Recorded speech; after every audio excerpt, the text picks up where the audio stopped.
Hello everyone. सो दोस्तों शुरू करते हैं। ये आपका शेखर एक जीवनी उपन्यास हम रीड कर रहे हैं। इसमें हमने 2 पार्ट कवर कर लिए, जिसमें हमने 50 पेज तक आपका ये उपन्यास का रीड कर लिया है। लाइन बाय लाइन हम इस उपन्यास को पढ़ रहे हैं। तो शुरू करते हैं आज के सेशन को। ठीक है, तो यहाँ तक हमने कवर कर लिया था। एक दिन वहाँ संध्या समय एक बाग में गया। उस समय वहाँ मानो पक्षियों से भर रहा था और उस सब अनियंत्रित वाणियों में अपने प्राणों का आह्लाद कर रहे थे। कितना मधुर आह्लाद! बालक ने पूछा, क्या यही जंगल है? क्योंकि उसने सुना था पक्षियों का घर जंगल है। उत्तर मिला, नहीं, यह बाग है। जंगल क्या होते हैं? वे भी ऐसे ही होते हैं।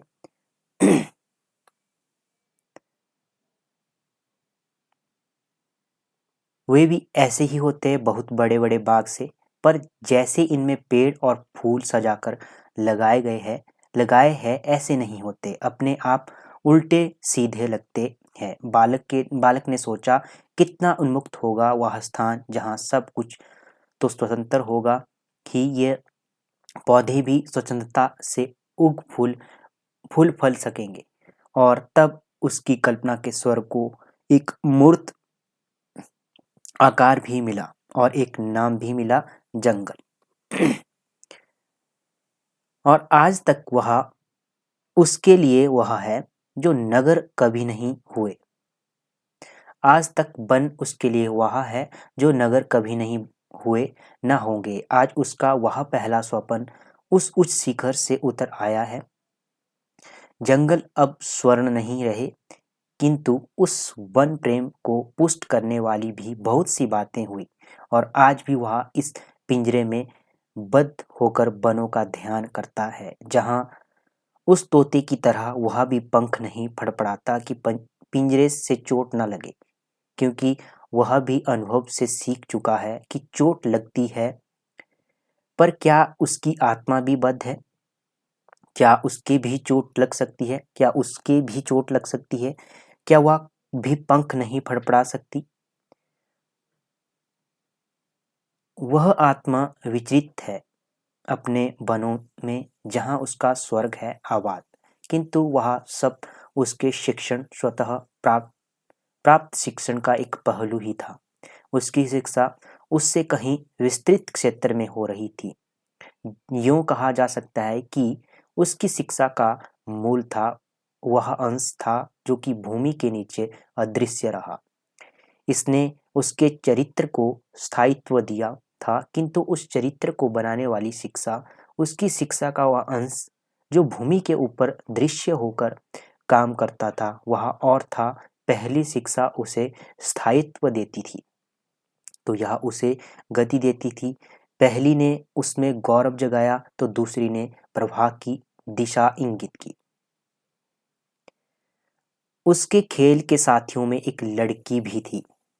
ठीक है, उसके खेल के साथियों में एक लड़की भी थी जिसका नाम कोई नहीं जानता था। सब उसे फूला कहकर संबोधन करते थे।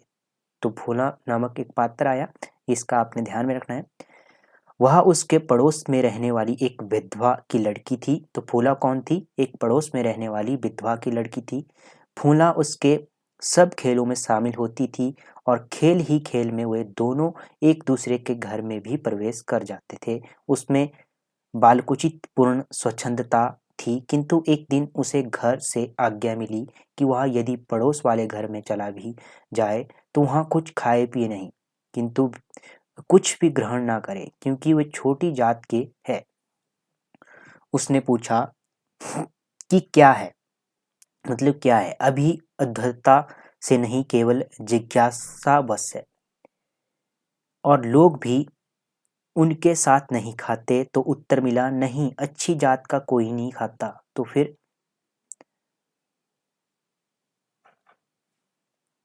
उनके साथ खेलते क्यों है, बोलते क्यों है? तो उत्तर नहीं मिला।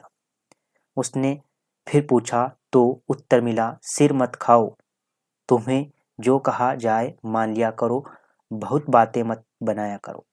बालक चला गया। उस दिन से वह खेल में कुछ अलग सा रहने लगा। विशेषतः जब फूला उपस्थित होती थी, इसलिए नहीं कि वह विशेष आज्ञाकारी हो गया था, केवल इसलिए कि वह चाहता था पहले कोई हल कर दिया जाए जिसे किसी निश्चय पर पहुंच जाया जाया जाए, और इसी के लिए वह खेल में भी है। मतलब कि विशेषतः खेल में, क्योंकि उसी समय यह समस्या साकार होकर उसके आगे आती थी।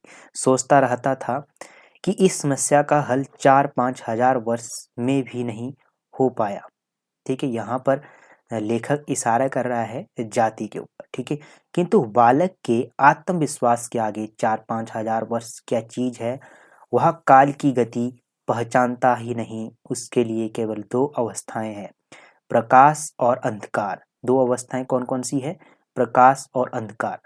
जागृति और निद्रा निद्रा इसलिए उसके वास्ते काल की गति का अस्तित्व ही नहीं है। उसके लिए है केवल प्रकाश और अंधकार का संघर्ष।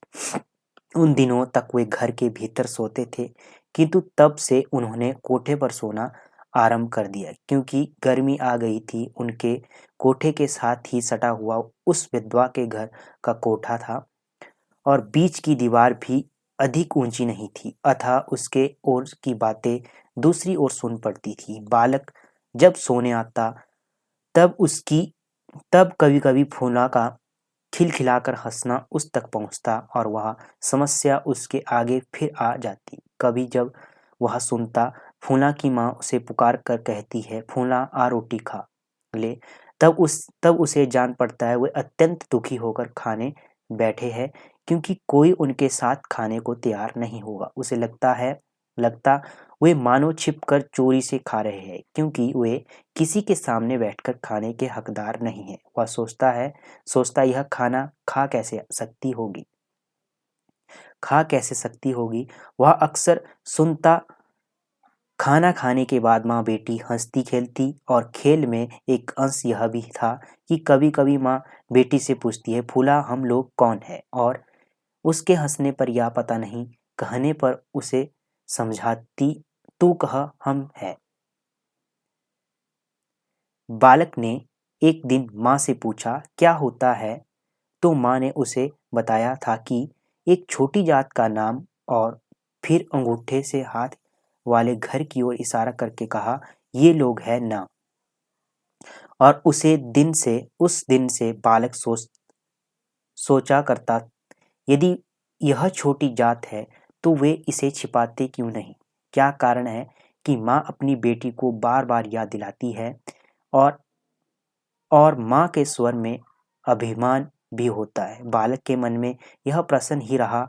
वह दूर बैठे उस विधवा की पूजा तक करने लग गया, जो इस बात का अभिमान कर सकती है। फूला भी उसके एक पद दलित देवी सी हो गई, किंतु उसका उनके घर जाना नहीं हुआ। वह नित्य रात को उनकी हंसी सुनकर सोचता, मैं भी इनके खेल में शामिल हो सकूं, किंतु दिन में वह उस घर के बाहर ही रुक जाता है और लौट आता ना जाने क्यों। आज वह समझौता है उस भाव को, आज वह उस भयंकर यंत्रणा का भी कुछ अनुमान कर सकता है, जिसे भोग चुकने के बाद ही उस विधवा माँ ने एक सुरक्षात्मक अस्त्र की तरह यह अभिमान प्राणों में भरा होगा। वह यह भी समझ सकता है कि किस दृप्त अवमानना के भाव से वह फूला को भी यह अभिमान करना सिखाती होगी। आज जब वह जानता है कि इस प्रकार यह समस्या दूर नहीं हो सकती, यह अभिमान अनुचित है, किंतु यह जानकर भी उसकी व्यवस्था से सहानुभूति और संवेदना का अनुभव करता है। आज वह समझता है कि कैसे यहूदी लोग संसार की सबसे अपमानित और पीड़ित जाति होकर उसी अपमान और प्रपीड़न से अपनी जीवन शक्ति पाते हैं, अवज्ञा से भरकर झुकते हैं और नष्ट नहीं होते, किंतु आज जो फल वह ज्ञान के वृक्ष से तोड़ रहा है, उसका बीज वहीं बोया गया था उसी दिन। तो यहूदी लोग क्या है? ये अपमानित जाति के लोग हैं, सबसे अपमानित जाति। ठीक है, तो ये आपने ध्यान में रखना है, पूछा जा सकता है क्वेश्चन। उसके बहुत दिनों बाद की, 20 वर्ष बाद की एक बात मुझे याद आती है।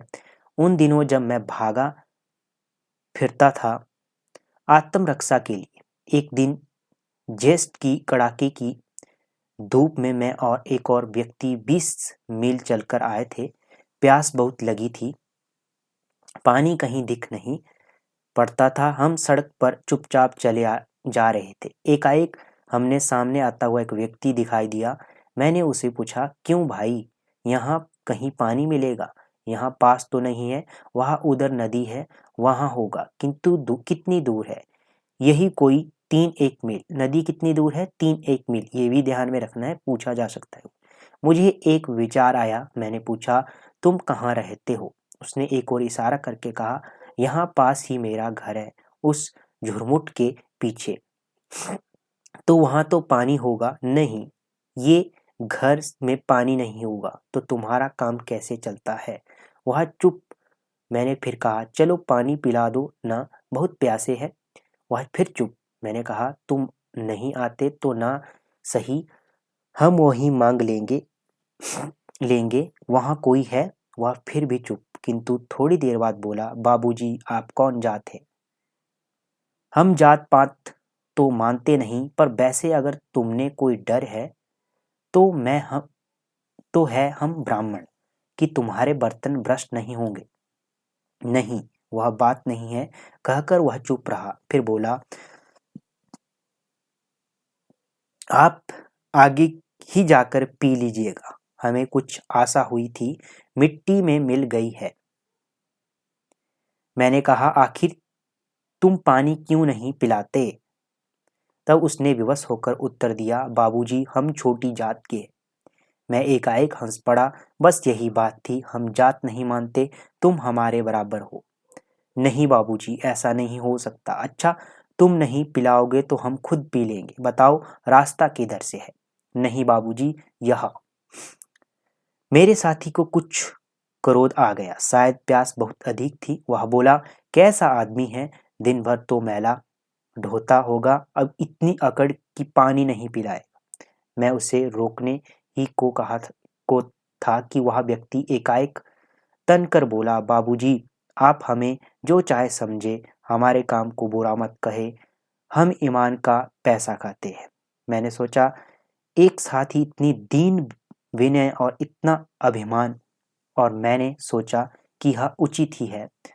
हमें पानी ही मिला। हम आगे चल पड़े।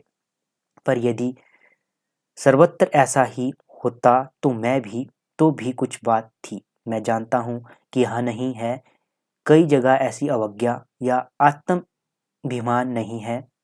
वहाँ है केवल दैन्य संपूर्ण दासत्व। वहाँ माता पिता अपने बच्चों को बोध कराते हैं, अवज्ञा के लिए नहीं, स्वीकृति के लिए झुकना सिखाते हैं। अभिमान से नहीं, दासत्व भाव से।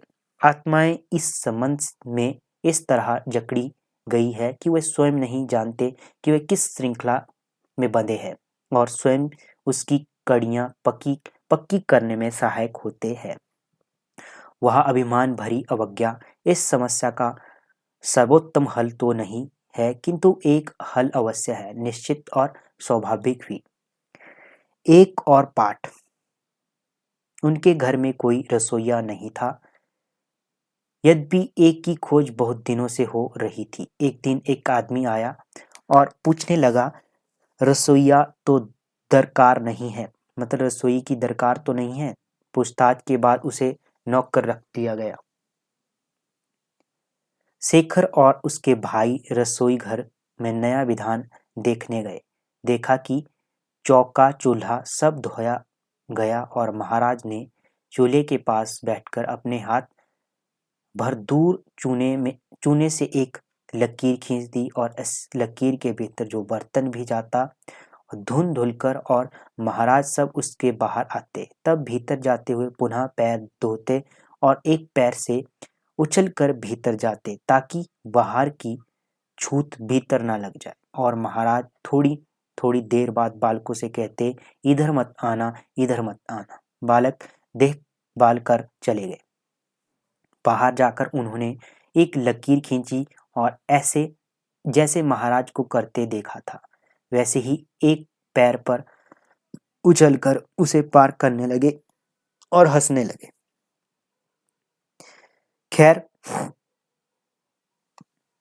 खैर जब भोजन का समय हुआ तब एक मुश्किल पेश हुई। अगर परोसने के लिए महाराज आते तब उन्हें मिनट में 10 बार पैर धोने पड़ेंगे और मिनट भर तो पैर धोते ही लग जाता है। तब रोटी बेलेगा कौन, चुपड़ेगा कौन,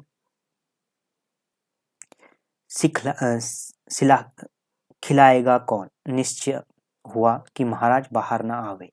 एक भाई ही परोसे और खिलाए। पर जो पात्र एक बार बाहर आए वह फिर भीतर तो जा नहीं सकता। जब 5-7 पात्र इस प्रकार के भ्रष्ट हो गए तब बालक को शरारत सूझी। उसने अपने हाथ का पात्र लकीर के पार रख दिया। हैं यह क्या किया, सारी रसोई भ्रष्ट कर दी, कहकर महाराज उछल पड़े। बालक हंस पड़ा। शिकायत हुई। फिर फैसला हुआ कि महाराज सबको खिलाकर अपनी रसोई फिर करे। ठीक है, अपनी रसोई फिर करे। जब सब खा पी चुके तब फिर चौका हुआ। महाराज नहाए और अपने लिए खाना पकाने लगे। बालक फिर गया। एक बर्तन उठाकर उसने लकीर के बाहर ही रखा और उसे भीतर धकेलते हुए बोला, महाराज थोड़ा नमक मिर्च इसमें रख देना। फिर शिकायत हुई। बालक से पूछा गया तो बोला, मैंने चौके के भीतर बर्तन नहीं रखा, बाहर ही रखकर धकेल दिया था। चौका कैसे झूठा हुआ। महाराज ने निश्चय किया, तीसरी बार खाना पकेगा। तब 2 बज चुके थे। तीसरी बार खाना जब पका तब कितने बजे थे? 2। माँ ने कहा 3 बजे चाय तैयार होनी चाहिए और चाय के साथ इत्यादि। महाराज ने एक लंबी सांस ली। शाम को महाराज ने पहले अपने लिए खाना पकाया। जब खा चुके तब पिता से बोले, बाबू साहब हमसे यह नौकरी नहीं निभेगी, और चल गए। सब लोगों ने भी मुक्ति की एक लंबी सांस ली। महाराज चले गए। लोहा या सोना भी एक चोट से नहीं बनता, उस पर कई चोटें होती है। चोट पर चोट, चोट पर चोट। वैसे ही शिक्षण है, 1 या 2 चोट से नहीं हो जाता, असंख्य चोटें होती है, किंतु उनमें इतना विभेद नहीं होता कि वे एक ही चोट की पुनरावृत्ति मात्र होती। केवल कभी जब धातु का आकार टेढ़ा हो जाता है तब उसे आड़ी तिरछी चोट भी दे दी जाती है। बस सारा निर्माण, सारा शिक्षण इन्हीं 2-3 प्रकार की चोटों का बना होता है, उनकी असंख्य आवृत्तियों में। और उन्हीं 2-3 प्रकार की चोटों को देखकर सारी क्रिया का अनुमान हो जाता है। एक तीसरा पाठ भी है। गोमती में बाढ़ आई हुई, बहुत बाढ़। शेखर अपने पिता के साथ घूमने निकला है।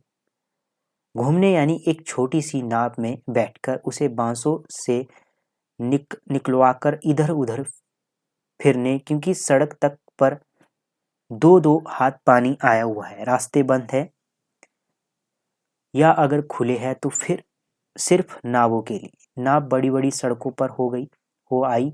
वहां पर तो ऐसी रौनक लग रही है मानो वेनिस का एक छोटा सा संस्करण भारत में आ गया हो, क्योंकि नावों में व्यापारी लोग अनेक प्रकार के खाद्य, अनाज, शाक, तरकारी, फल इत्यादि बेचते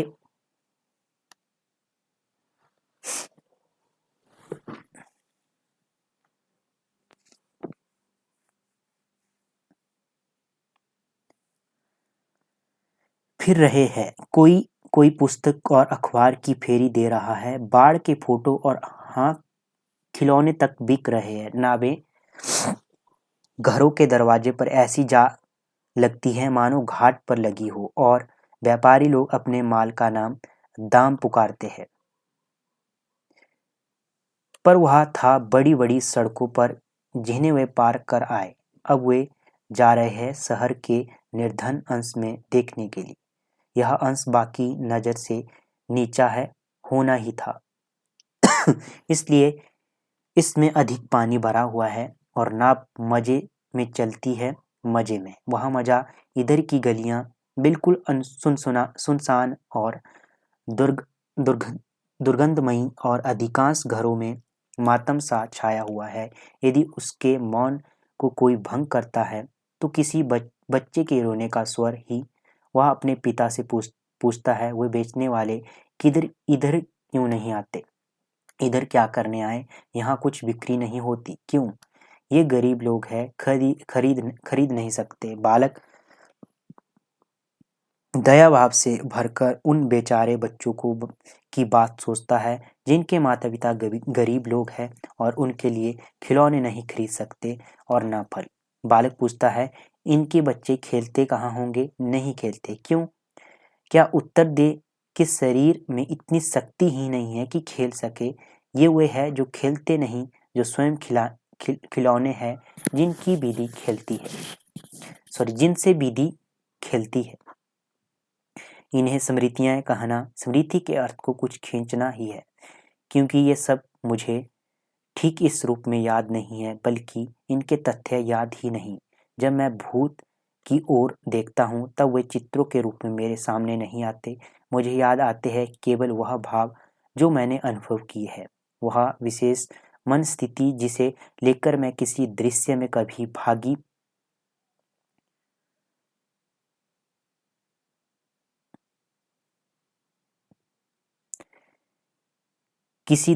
कभी भागी हुआ था। और ये जो चित्र में खींचता हूँ, ये उन्हीं मनस्थितियों को लेकर उन पर निर्मित हुए छायापट मात्र है। यदि ये स्मृतियाँ हैं तो मन की स्वतंत्र स्मृतियाँ हैं, वैसी स्मृतियाँ नहीं जिनकी मूल छाप बिठाने के लिए आंखें साधन हुआ होती है। किंतु शिक्षा क्या है? चित्रों का अनुक्रम नहीं, वह भावों का अनुक्रम है। उन भावों का जो उत्तरोत्तर उन्नति पाते जाते हैं, अधिक विस्तृणी और गहन होते जाते हैं और जिनके ऊपर ही चित्रों का आश्रय होता है, वे चित्र एक तरह से भावों की समाधियां मात्र है और जीवन ऐसी समाधियों का विस्तीर्ण क्षेत्र है।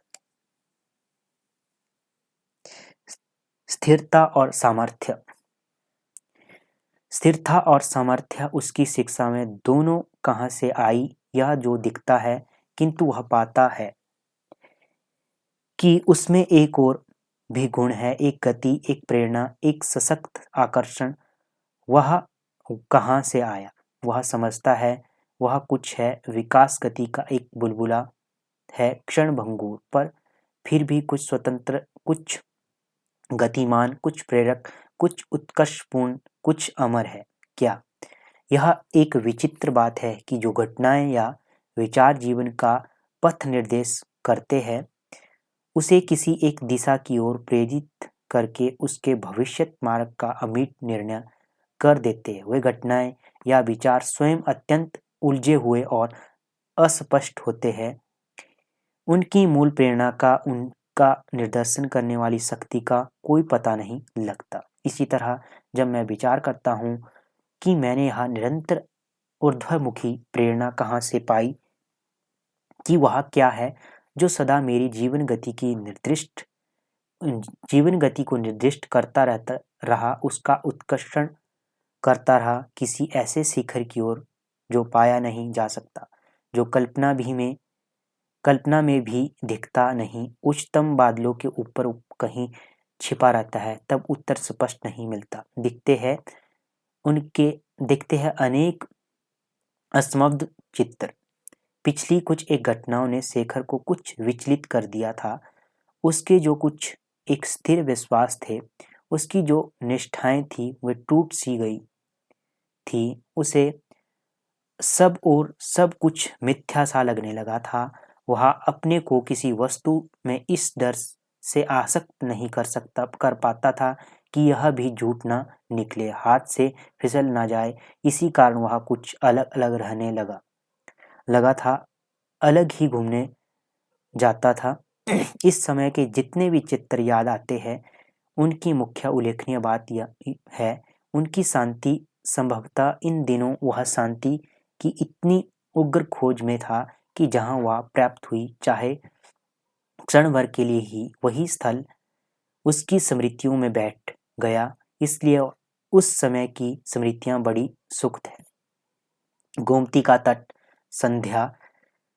शेखर अकेला धीरे धीरे टहल रहा है, पेड़ों की ओर देखता हुआ। कुछ पेड़ों पर पीली सी आकाश बेल के जाल ढेर के ढेर पेड़ पड़े हुए हैं। उन्हीं को देखता हुआ और यह सोचता हुआ कि इन्हीं को क्यों यह अधिकार प्राप्त हुआ कि इनकी उत्पत्ति भूमि से ना हो, पैर भूमि पर ना टिके, ये सदा ऊंची रहकर ही दूसरों के सहारे पृथ्वी में अपना जीवन रच खींचा करे। पर वह बहुत देर तक यही नहीं सोच सकता। उसका मन हटकर गोमती की लहरों पर कांपते हुए ताम्रवर्ण प्रकाश की ओर जाता है और वहीं रह जाता है। उसे लगता है कि उस प्रकाश में कुछ है जो उसे बुलाता है, खींचता है, सुख देता है, पर वह उसे नाम नहीं दे पाता। सौंदर्य शब्द उसके मन क्षेत्र में अभी तक नहीं आया। लखनऊ की बारादरी में शेखर अकेला बैठा है। एक अत्यंत सुंदर घोड़ा तीव्र गति से दौड़ता हुआ उसके सामने से जाता है। उसकी गति में कहीं चेष्टा नहीं है, कहीं रुकावट नहीं है, मानो कहीं भी इच्छा की प्रेरणा ही नहीं है। वह सतह संपूर्ण सुंदर अच्छे संगीत की तरह ताल विशिष्ट एक गति है। शेखर एकाएक खड़ा हो जाता है। यह एक नई बात थी उसके जीवन में और यह विद्युत की तरह उसके मन में तड़प गई।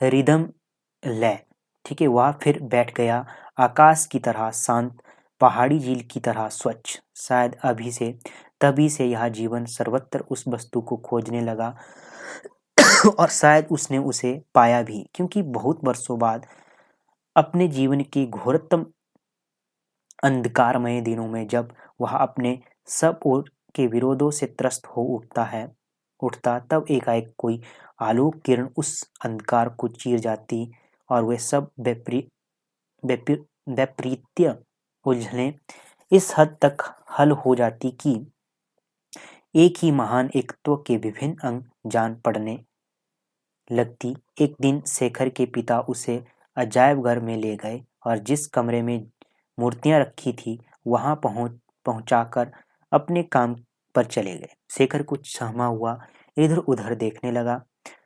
उसके सभी और मूर्तियां थी और साबुत, कुछ टूटी, कुछ सिरहीन शरीर, कुछ काली, कुछ सफेद, कुछ पत्थर की, कुछ मिट्टी की, कुछ चमचमाती हुई धातु की, कुछ जंग से खाई हुई। शेखर की दृष्टि एक प्रतिमा पर जाकर टिक गई। यूं कहे कि प्रतिमा के पैरों पर ठिठक गई, क्योंकि वह प्रतिमा बहुत बड़ी थी और शेखर की आंखों के तल पर उसके पैर की ही आरंभ होते थे। शेखर धीरे धीरे दृष्टि उठाता गया। वह छत तक पहुंच गई जहां मूर्ति का सिर था। शेखर ने फिर से ऊपर से नीचे तक देखा। पैरों के नीचे लगी हुई लकड़ी की तख्ती पर, जिस पर बड़े अक्षरों में लिखा था महावीर जिन। ये क्वेश्चन भी बन सकता है, ठीक है, कि जो मूर्ति थी उसकी जो पैरों के ऊपर क्या लिखा था, पैर के नीचे जो लकड़ी थी उसकी तख्ती पर क्या लिखा था। तो ऐसा क्वेश्चन बन सकता है। शेखर के मन में किसी भाव ने जाग कर कहा, मूर्ति बिल्कुल नंगी है। वह नंगी थी। शेखर नहीं समझ सका कि कैसे उसकी विशाल भीमकाय प्रकांड नग्नता का चिंतन करते उसे गढ़ते समय मूर्तिकार का हाथ नहीं कांपा, उसकी कल्पना नहीं लज्जित हुई। नग्नता का सत्य की तरह नंगा उसके जगत में नहीं था, आने नहीं दिया गया। उसके लिए नग्नता झूठी थी, बद्धी थी, अवांछनीय और अदर्शनीय थी, किंतु या इसलिए वह स्थिर और अकंप दृष्टि से उसे देख रहा, बहुत दूर तक देखता रहा, मानो उसके मन से उस नग्नता को स्वीकार कर लिया।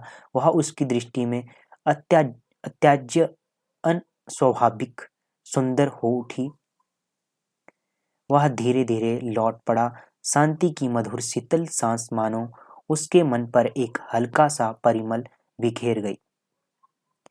कुछ ही दिन बाद जब उसके पिता सारनाथ गए और बौद्ध विहार में ठहरे, तब वह अवसर पाकर चोरी से निकला और एक बड़े पोखर के किनारे से होता हुआ सारनाथ के अजायबघर की ओर बढ़ता चला। पोखर में कुछ लोग सिंघाड़े बटोर रहे थे। किनारे पर या कीच में कुछ अधनंगे लड़के शोर मचा रहे थे। उनकी ओर उसने आंख उठाकर देखा भी नहीं। किसी समय जो दृश्य आह्लादमयी आत्मविस्मृतियों में डुबा देता वह आज उसके लिए देखने की वस्तु नहीं रही, क्योंकि वह अजायबघर की ओर जा रहा है। सारनाथ के अजायबघर को बहुत कम लोग देखने आते थे और जिस समय शेखर वहां पहुंचा उस समय उसके बंद होने का समय भी था। शेखर ने देखा दरवाजे पर या चरखड़ी के पास कोई चपरासी नहीं था। वह चुपचाप चरखड़ी के नीचे से होकर भीतर हो लिया। दाईं ओर मूर्तियां पड़ी थी। शेखर कुछ देर उन्हीं की ओर देखता घूमता रहा, फिर तारा की एक मूर्ति की चौड़ी पीठिका पर बैठ गया।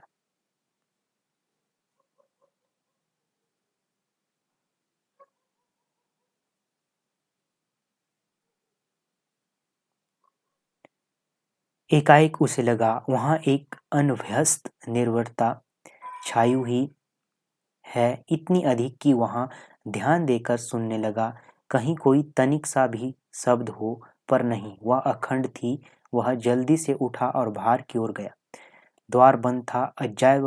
अजायब घर के भीतर वह अकेला था। वह धीरे धीरे लौट आकर फिर उसी स्थान पर बैठ गया। जब हम साथ चाहते हैं, ध्वनियाँ चाहते हैं, तब निर्वता हमें खटकती है। हम उसे सुनते हैं और वह हमें बोलती हुई जान पड़ती है, उस शब्द से बोलती हुई जान पड़ती है जिसके लिए प्राचीन काल में भी किसी मनस्तत्ववादी साहित्यकार ने साएं साएं करना वाक्य प्रयुक्त किया था। शेखर को यह नहीं जान पड़ता कि वहां की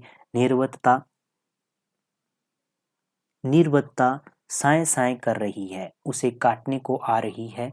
मैं रात भर बंद रहूंगा, भोजन नहीं मिलेगा, सो नहीं सकूंगा, पिता ढूंढते फिरेंगे, ये सब चिंताएं उसके मन में आई ही नहीं थी। वह एक भव्य सुंदर आनंदमयी विह्वल शांतियुक्त आत्मविस्मृत स्वीकृति में बैठा रह गया। अब कभी वह उस क्षण का चिंतन करता है तो सहम सा जाता है। इतनी व्यापक थी कि वह शांति, वह निर्वता, पर उस समय उसे कुछ भी विचित्र लगा एक किवाड़ खुलने के शब्द द्वारा उस शांति का खंडन। एक शब्द जिसमें वह विश्वास ही नहीं कर सका, इतनी दूर चला गया। वह विचित्र लगी उसके नाम की पुकार, शेखर। वह चौंक कर उठ बैठा और जल्दी से उस तारा की मूर्ति से पैर परे हट गया और उसे यह आशा जान पड़ा कि लोग यह भी जान पाए कि वह कहाँ था, इतनी देर कहाँ रहा, क्या करता रहा। उसे लगा कि यदि लोग यह जान जाएंगे कि वह किस विशेष स्थान पर बैठा था तो वह लज्जा से डूब मरेगा। बुद्ध ने जिस स्थान पर बैठे बैठे दिव्य ज्ञान पाया था, वह उनकी दृष्टि में वैसा ही पवित्र संसार की दृष्टि से गोपनीय हो गया होगा। उससे पूछा गया कि वह कैसे वहां आया, क्या करता रहा, क्यों, कब, प्रश्न जो सदा पूछे जाते हैं, किंतु उसका उत्तर कुछ महत्व नहीं रखता, सिवाय उसके कि जैसे वे प्रश्न अनिवार्य होते हैं, वैसे ही उनके उत्तर भी सदा एक रूप होते हैं। शेखर का लज्जित मौन ही उसका उत्तर था। जब वह अपने आप से अपने आप से कहता है कि उसमें विश्व शांति का विश्वास आत्मा का एक अंश है, तब क्या वह झूठ बोलता है? अपने आप को धोखा देता है। उसके चारों ओर दुख है, दरिद्र है, पीड़ा, रोग, मृत्यु सब कुछ है। देश विदेश के धर्म के ठेकेदारों ने अपनी कुल आविष्कार शक्ति को खर्च करके नर्क में जिन बुरी से बुरी और भयंकर से भयंकर यातनाओं का सृजन किया है, वे सभी संसार में, उसके संसार में मौजूद है और वह उन्हें स्वीकार नहीं करता। अनेक विरुद्ध विद्रोह करता है, उनके विरुद्ध विद्रोह करता है, लड़ता है, किंतु क्या वह इसलिए नहीं कि उसकी आत्मा ऐसे किसी स्थान को देख या अनुभव कर सकती है जिसमें ये सब कुछ नहीं है, कि उसकी आत्मा पर पारलौकिक शांति की झलक पा चुकी है। इस नर्क में रहकर भी एकात्मक, और उस नर्क में नहीं बल्कि उस विश्व शांति से धोखा, एक धोखा क्या एक समुच्ची जीवनी को, एक समुच्चे संघ को अनुप्रमाणित कर सकता है? धोखे में क्या शक्ति हो सकती है? धोखे के लिए मर सकते हैं, किंतु क्या धोखे के लिए जिया भी जा सकता है? लोग कहते हैं विद्रोही के विचार संकुचित है, उसका मस्तिष्क कमजोर है, उसका हृदय टेढ़ा है। लोग यह भी कहते हैं कि उसके स्वप्न छूचे, आदर्शवादी, असंभव है। यह सब शायद ठीक है, लेकिन वह पतितों और असहायों को समानता की दृष्टि से देख सकता है। उसका हृदय गिरे हुओं को उठा सकता है, उसका मस्तिष्क एक समुच्चे राष्ट्र को चला सकता है और अपने स्वप्नों की सच्चाई और दृढ़ता के साथ लड़ सकता है, और उसके स्वप्न सच्चे भी हो जाते हैं। क्या वह भी धोखा है?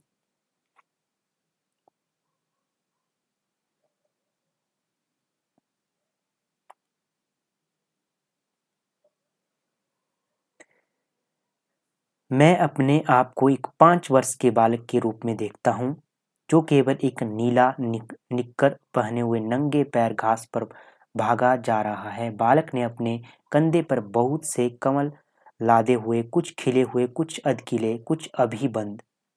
जिस पथ पर वह चला जा रहा है, वह चिन्नार के वृक्षों की छाया में होता हुआ जाता है और खिले हुए पत्तों और चिन्नार फूलों में से प्राय बिल्कुल ढका हुआ है। कहीं कहीं किसी अंधेरे और ठंडे कोने में रोएदार पत्तों वाली बिच्छू बूटी लग रही है, जिससे बालक डरता नहीं, क्योंकि वह उसका उसका इलाज भी जानता है। यह दृश्य मेरी दृष्टि के सामने बिल्कुल साफ है, फिर भी मैं इसे ठीक स्थान पर नहीं रख पाता। जीवन क्रम में इसका कोना मुझे याद नहीं आता।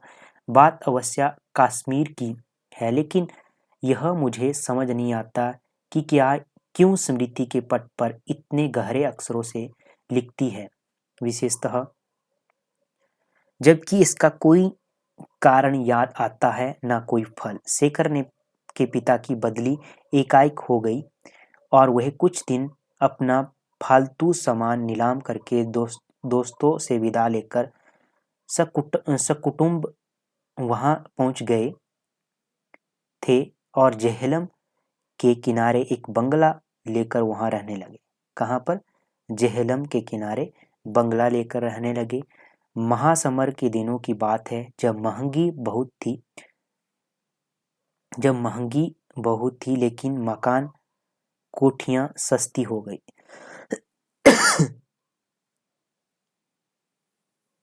शेखर लगभग 6 वर्ष का था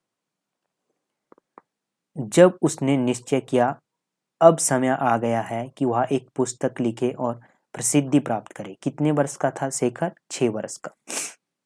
वह जानता था कि उसके पिता पुस्तकें लिखते हैं। एक दिन उसने पिता से पूछा था कि वह पन्ने पर पन्ने क्यों लिखते जाते हैं। तब उन्होंने बताया कि वे एक पुस्तक लिख रहे हैं। उन्होंने यह भी बताया कि वे उसमें एक चित्र भी रखेंगे और यह भी एक प्रेस के कागज मशीन में डालकर घुमाए जाएंगे, जिससे एक पुस्तक की सैकड़ों हजारों पुस्तकें बन जाएगी और प्रत्येक में वैसे ही चित्र होंगे। यह सब उसके लिए ऐसी अद्भुत बात थी कि उसने भी एक चित्र भरी पुस्तक लिखने का निश्चय किया। लेकिन चित्र आए कहाँ से? पिता की सहायता और मांगना नहीं चाहता था। उसे डर था वे ईश्वर वश विघ्न न डाले। तभी सोचते सोचते यह विचार आया, फूल फूल उसके स्थान स्थान से फूल एकत्र किए हैं। फूल उसने स्थान स्थान से फूल एकत्रित किए हैं, उन्हें पुस्तकों में दबाकर सुखाया। उसने माली से उनके नाम पूछे। इस प्रकार सामग्री तैयार कर लेने के बाद उसने पुस्तक आरंभ करनी ही की ठानी। पहली कठिनाई हुई कागज की। एक दिन जब पिता दफ्तर गए हुए थे तब उसने उनकी चाबी चुराकर मेज का दराज खोला और उसमें पिता के चिट्ठी लिखने के सबसे अच्छे कागज निकाले। कार्ड से मोटे, चिकने, चमकदार और कोने में लाल सरकारी चिन्ह शेरगढ़ी से विभूषित। शेखर ने देखा कि चित्रों के लिए सभी पुस्तकों में मोटा और चिकना कागज लगता है। 20 एक कागज लेकर शेखर, कितने कागज लिए? 20। शेखर ने अपनी बहन से उन्हें सिलवा लिया। बहन प्रत्येक आयोजन में उसकी सचिव और संगिनी थी। ये क्वेश्चन बन सकता है कि शेखर की बहन प्रत्येक आयोजन में क्या थी? उसकी सचिव और संगिनी। ये दो क्वेश्चन बन सकते हैं यहाँ से। यद्यपि कॉपी सीने की मजदूरी में उसने 5 कागज स्वयं ले लिए। मतलब कि जो बहन थी उसने कॉपी सिलने के लिए 5 कागज स्वयं ले लिए। अब शेखर को अपनी पुस्तक की जल्द की चिंता हुई और इसका जो हल उसने निकाला वह इतना साहसिक था कि उसने अपने धड़कते हुए हृदय को संभाल कर पुस्तक की अलमारी में से सुनहरी चमड़े की जल्द वाली बाइबल निकाली। एक ही झटके में जिल्द को पुस्तक से अलग किया, पुस्तक को रसोई के पीछे कूड़े के ढेर में छिपाया और जल्द के अंदर अपनी कॉपी रख ली। यह सब क्षण भर में हो गया। शाम को जब सब लोग लौटे तब उसे एकांत में पाते ही उसकी बहन ने पहला प्रश्न किया, आज क्या किया?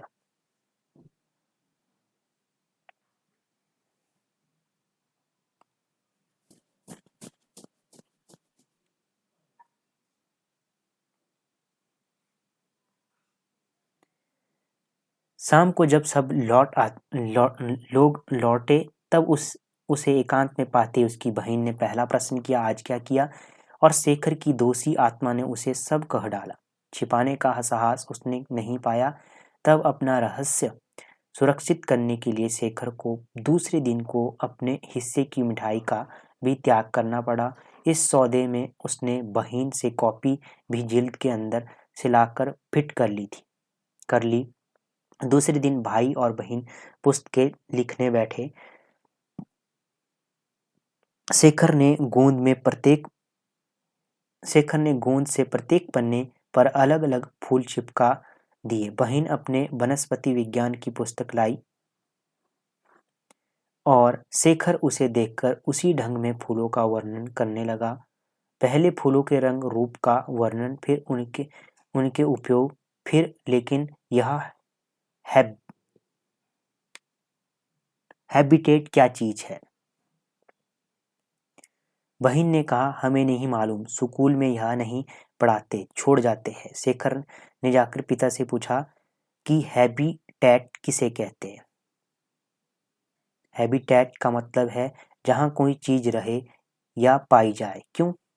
कुछ नहीं, बहन ने पूछने को भेजा। कहकर काया हुआ शेखर भाग गया। पीछे से पिता का स्वर आया, वह खुद क्यों नहीं पूछने आती? शेखर लगभग 1 महीने के परिश्रम के बाद पुस्तक तैयार कर सका। जब उसकी बहन ने उसे देखकर पास कर दिया तब शेखर ने निश्चय किया कि वह भी अपनी पुस्तक को प्रेम से प्रेम में प्रेस में घुमाकर सैकड़ों बनवाएगा। इसलिए एक दिन जब उसके पिता विशेष प्रसन्न जान पड़ते थे, तब उसने जाकर अपनी पुस्तक उनके हाथ में रख दी, लेकिन तत्क्षणता ही शर्मसार भाग गया। केवल इतना भर देख पाया कि पिता की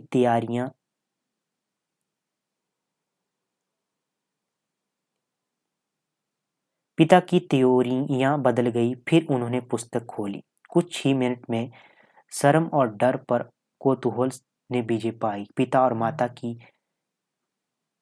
ठठाकर गूंजती हुई हंसी सुनकर वह लौट आया और देखने लगा। उसे देखते ही पिता की हंसी दुगनी हो उठी। उन्होंने कमर से पकड़कर उसे उठा लिया और बोले, इतना मैं वर्षों से नहीं हंसा हूँगा। गजब की किताब है तुम्हारी। शेखर कुछ घबरा सा गया, क्योंकि उसे ठीक समझ नहीं आया कि यह प्रशंसा है या और कुछ। अपने जाने वह एकदम प्रशंसा का पात्र था, क्योंकि पुस्तक बड़े सुंदर अक्षरों में लिखी गई है और चित्र कितने सुंदर है और इनके नाम लाल रंग से लिखे गए हैं। फुस्सिया और आइरिसिस का भला इससे बढ़कर क्या वर्णन होगा। फुस्सिया छोटी लाल पत्तियों वाला बैंगनी रंग का फूल, बहुत सुंदर। यह आपने ध्यान में रखना है, फूलों के नाम पूछे जा सकते हैं। कश्मीरी लड़कियां बालों में लगाती है। जिनिया आया कानों में पहनकर रसोई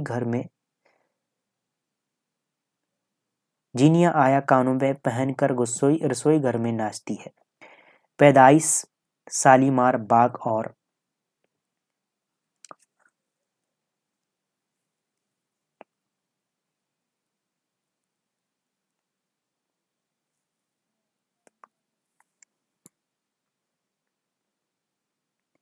पैदाइश की बात की जाए, पैदाइश शालीमार बाग और चश्मा शाही।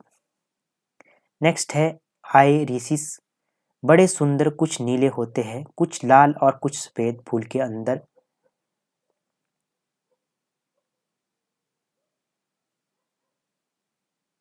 एक पीली डंडी होती है। पैदाइश गुप्तकार के पास मिस्टर चटर्जी के घर में। सबसे अच्छे हमारे घर में होते थे, पर बाढ़ में बह गए।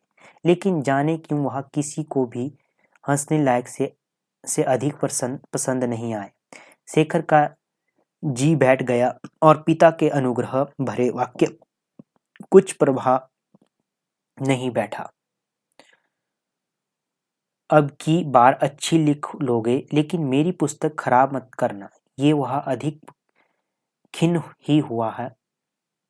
यूं उसके पहले साहित्यिक प्रयास का अंत हुआ, या हो कहे कि अंत का आरंभ, क्योंकि असली अंत तो 2 वर्ष बाद तब हुआ जब उसे कूड़े खाने में दीमक और अन्य प्रकार के कीड़े खा गए। साहित्य का निर्माण मानव जीवित मृत्यु का आह्वान है। साहित्यकार को निर्माण करके और लाभ भी तो क्या, रचयिता होने का सुख भी नहीं मिलता, क्योंकि काम पूरा होते ही वह देखता है, अरे यह तो वह नहीं है जो मैं बनाना चाहता था।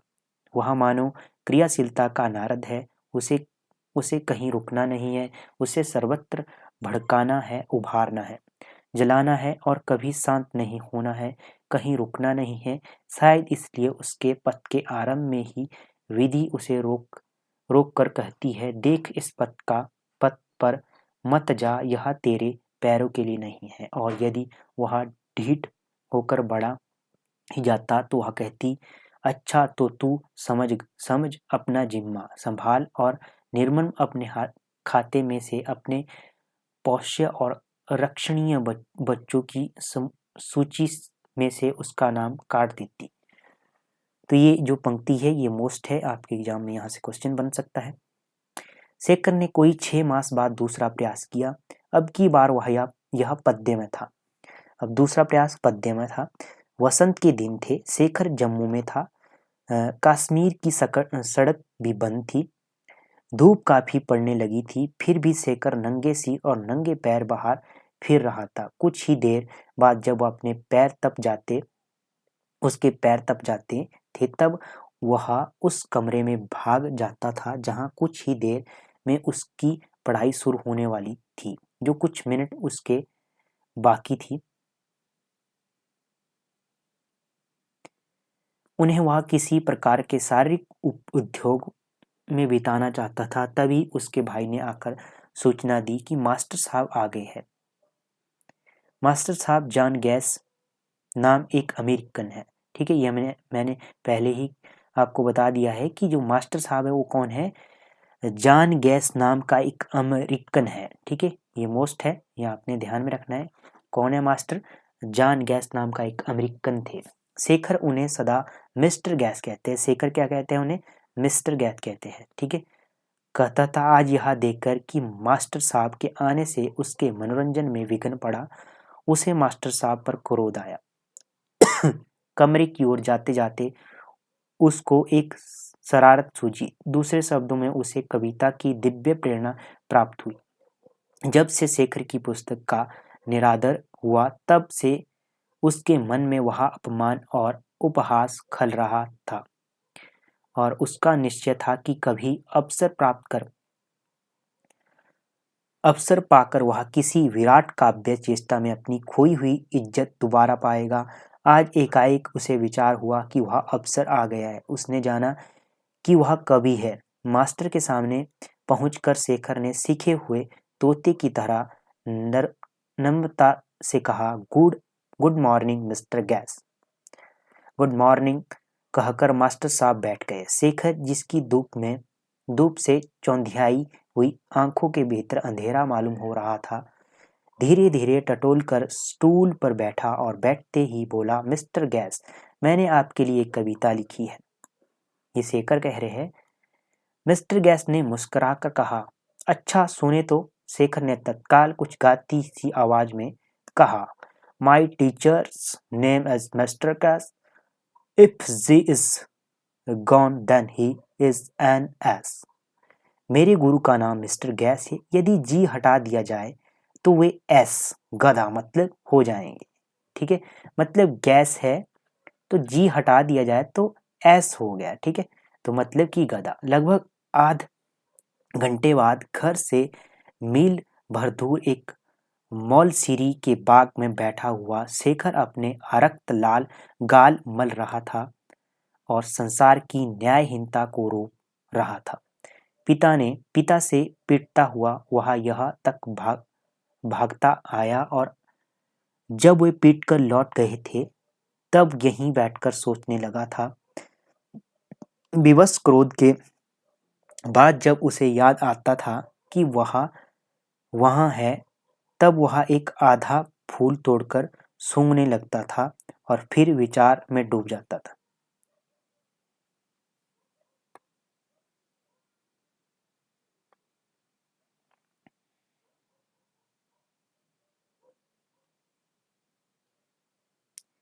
भाई बहन होकर भी बहुत देर तक अपरिचित रह सकते हैं, बल्कि जीवन भर अजनबी रह सकते हैं। लेखक ने भी अपनी बहन को बहन की तरह लगभग 6 वर्ष की आयु में जाना था और वह भी तब जब उसकी एक और शिशु सखी ने उसे सिखाया था कि बहिनापा होता क्या है। वह सखी थी शशि। शेखर ने शशि को पहले पहल तब देखा था जब उसकी आयु कोई 4 वर्ष की थी। तो ये भी आपने ध्यान रखना है, शेखर ने शशि को पहले पहल कब देखा था? उसकी आयु कितने वर्ष की थी? 4 वर्ष की थी। और शशि की 3 से कुछ अधिक, मतलब कि शशि की आयु कितनी थी? 3 से कुछ अधिक थी, मतलब 3 प्लस मान के चलिए। शशि की माँ विद्यावती शेखर की माँ की बहन लगती थी। तो शशि की माँ कौन थी? विद्यावती। और ये शेखर की माँ की बहन लगती थी और इसे नाते अपनी लड़की के साथ उनसे मिलने आई थी। उनके पास ठहरी थी। जिस समय वह पहले पहल आई उस समय शेखर सोया हुआ था। सवेरे उठकर उसने देखा उसकी खाट से कुछ ही दूरी पर एक दूसरी खाट पर एक लड़की बैठी है और जिज्ञासा भरी आंखों से उसकी ओर देख रही है। तभी उसकी माँ ने आकर कहा, शेखर यह तुम्हारी बहन है। शेखर ने नहीं माना, यद्यपि वह कुछ बोला नहीं।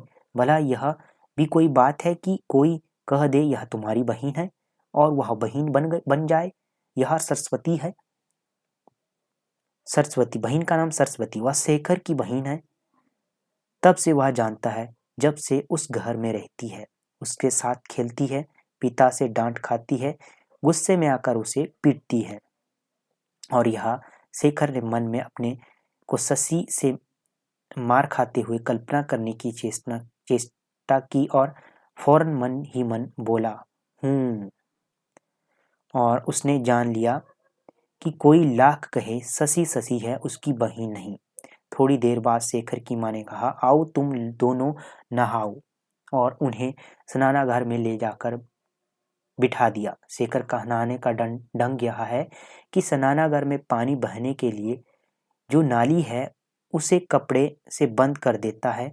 जब दहलीज तक पानी भर जाता है तब उसमें उछल कूद करता है। आज भी उसने इसी प्रकार पानी भरना आरंभ किया। शशि एक कोने में खड़ी उसे देखने लगी। शेखर ने उस पर ध्यान नहीं दिया। पानी भर गया, शेखर नहाने लगा, शशि फिर भी वही खड़ी रही। तभी शेखर की माँ फिर आई और शशि को एक छोटा सा पित्तल का लोटा देते हुए बोली, ले तुम इससे नहा, और चली गई। शशि जब अपने छोटे छोटे हाथों में लोटा थामकर नल से भरने लगी, तब शेखर उसके पास आकर रुष्ट स्वर में बोला, यह लोटा मेरा है। शशि अपनी बड़ी बड़ी आंखें खोलकर उसकी ओर देखने लगी, ना बोली ना हिली, पानी भरती रहती। शेखर ने और आगे बढ़कर कहा, मेरा है, दे दो। शशि ने कुछ पीछे हटते हुए कहा, नहीं, मैं नहाऊंगी। दो कहकर शेखर उस पर झपटा, लोटा छीन लिया और बात की बात में शशि के माथे पर दे मारा। शशि चिल्लाए माँ और रोने लगी। शशि की माँ ने आकर देखा, सब समझ गई। शेखर से बोली, तुमने मारा है। शेखर ने शशि के माथे से खून बहता देखकर झट लोटा भूमि पर रख दिया और सहमा खड़ा रहा। शेखर की माँ भी हाथ में एक लोटा लिए दौड़ी आई और शशि से बोली, इसने मारा है ना? पता नहीं, शेखर का मुंह देखकर सा या सोटा देखकर या किसी और कारण से शशि ने लोटे की ओर इशारा करते हुए कहा, लोटा लग गया। कैसे? शेखर ने मारा। आप ही लग गया, कहकर वह फिर रोने लगी। शेखर की माँ उसे डंडा दिखाकर घूरती हुई चली गई। विद्यावती ने एक बार शशि की ओर देखा, फिर धीरे धीरे शशि का माथा धोने लगी। शेखर और नहाया नहीं, चुपचाप कपड़े पहने, फिर क्षण भर खड़ा रहा, फिर शशि की ओर देखते हुए झपटाकर लोटा उठाकर बाहर चला गया। उसके बाद वह शशि से बोला, नहीं। पर जब वे खाना खाने बैठे तब उसने चुपचाप अपने लोटे में पानी भरा और उसे शशि की थाली के पास रख दिया, फिर स्वयं खाने लगा। जब शशि ने बिना उसकी ओर देखे ही लोटा उठाकर उसमें से पानी पी लिया, तब शेखर को लगा उसने संसार के सब लोटों से बढ़कर एक चीज पा ली है। उसी शाम को शशि चली गई और शेखर ने फिर 10 वर्ष तक उसे नहीं देखा। कितने वर्ष तक नहीं देखा? 10 वर्ष तक।